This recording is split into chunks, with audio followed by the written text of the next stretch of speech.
सतगुरु गरीबदास जी महाराज, व्यासपीठ पर उपस्थित परम पूज्य महान विभूति मेरे गुरुदेव जी महाराज एवं सतगुरु की प्यारी संगत,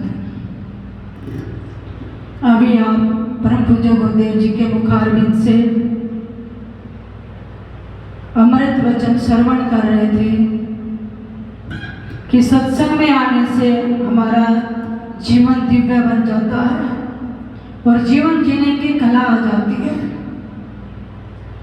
अगर साधारण मनुष्य भी सत्संग में आने लग जाए तो देवतुल्य बन जाता है।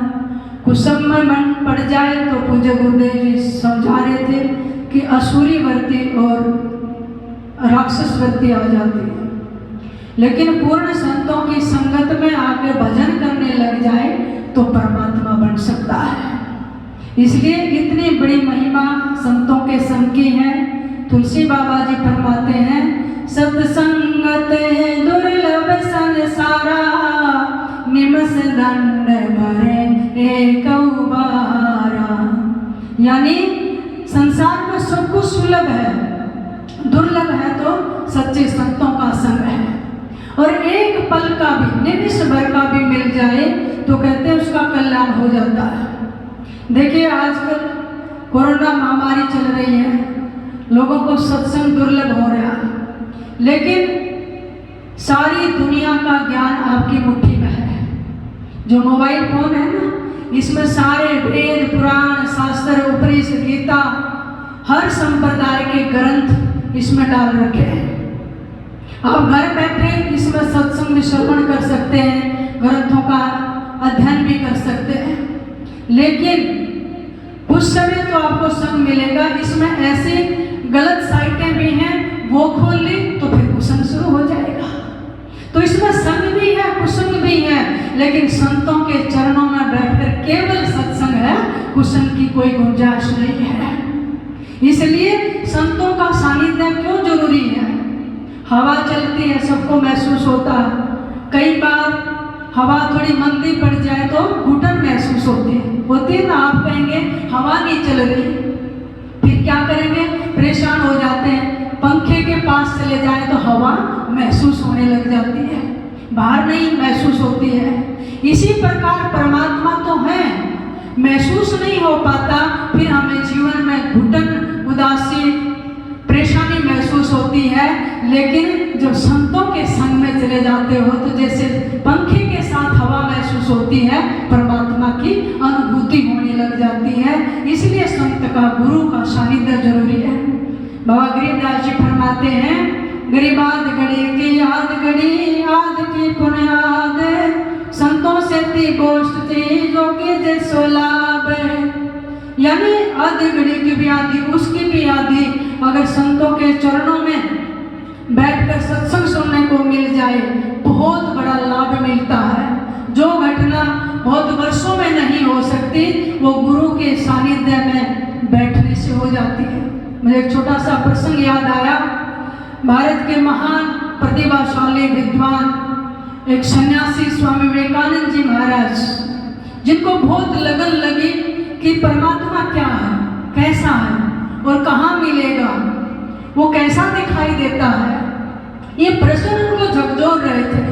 बहुत विद्वानों के पास, महापुरुषों के पास, यहाँ तक कि रविंद्रनाथ टैगोर तक के पास भी गए, उनके दादा पिताजी के पास गए, लेकिन मन शांत नहीं हुआ, प्रश्नों का उत्तर नहीं मिला। फिर किसी ने बताया कि स्वामी रामकृष्ण परमहंस जी बहुत पहुँचे हुए महापुरुष हैं, उनके पास चलिए। तो वो गए, पहले तो दर्शन किया, बहुत प्रसन्नता महसूस हुई, और जाते ही प्रश्नों की झड़ी लगा दी, क्या आप परमात्मा को जानते हैं, क्या आपने ईश्वर को देखा है, और क्या आप मुझे दिखा सकते हैं। स्वामी रामकृष्ण ने बड़ी मधुर दृष्टि से देखा, उनको पास बिठाया, कहने लगे, हाँ ईश्वर को देखना है कि हाँ जी, मैं ऐसे ही देख रहा हूँ जैसे तेरे को सामने देख रहा हूँ, मैं ऐसे ही देखता हूँ। कहने लगे मुझे दिखाओ। उठकर रामकृष्ण परमहंस ने विवेकानंद की छाती पर पैर लगा दिया, और जैसे टच किया ऐसा शक्तिपात हुआ, लुढ़क गए, और 12 घंटे स्वामी विवेकानंद की समाधि रही। एक प्रकाश का त्रिकोण और दूर से वो प्रकाश उसकी आंखों के सामने आता गया। उस प्रकाश में उसके गुरुदेव की स्पष्ट मूर्ति होती चली गई कि तुम साक्षात ईश्वर को ही तो देख रहा है, ईश्वर कोई हमारे से अलग नहीं है। 12 घंटे समाधि में रहे, जब गुरुदेव की कृपा से समाधि से उठे, सिसकियां बंद गई, रोने लगे और अपने गुरु के चरण पकड़ लिए कि मैंने नहीं पता था कि धरती पर भी एक ऐसे दिव्य महापुरुष उतरे हुए हैं। हे गुरुदेव, मैं आपके चरणों की बलिहारी जाता हूँ। तो आप देखिए चंद मिनटों का संग कैसे जीवन में रंग लाता है। इसलिए सत्संग का वास्तविक प्रसाद है प्रभु मिलन की इच्छा। तो इसलिए गुरु के संत के सानिध्य में हमें शांति, आनंद, सुख की अनुभूति होती है। आज चारों तरफ दुनिया में अशांति, हताशा, निराशा, नेगेटिविटी है, व्यक्ति परेशान है। ऐसे में एक केवल अध्यात्म ही सहारा है, व्यक्ति का और कोई सहारा नहीं है जो हमारे अवसाद, विषाद और निराशा को दूर कर सकता है। इसलिए जितना हो सके संत महापुरुषों का संग, ग्रंथों का अध्ययन या आप सत्संग श्रवण जरूर करिए, जिससे हमारा जीवन दिव्य बने, उच्च बने और हम परमात्मा को पा सकें। बोलिए सद्गुरुदेव भगवान।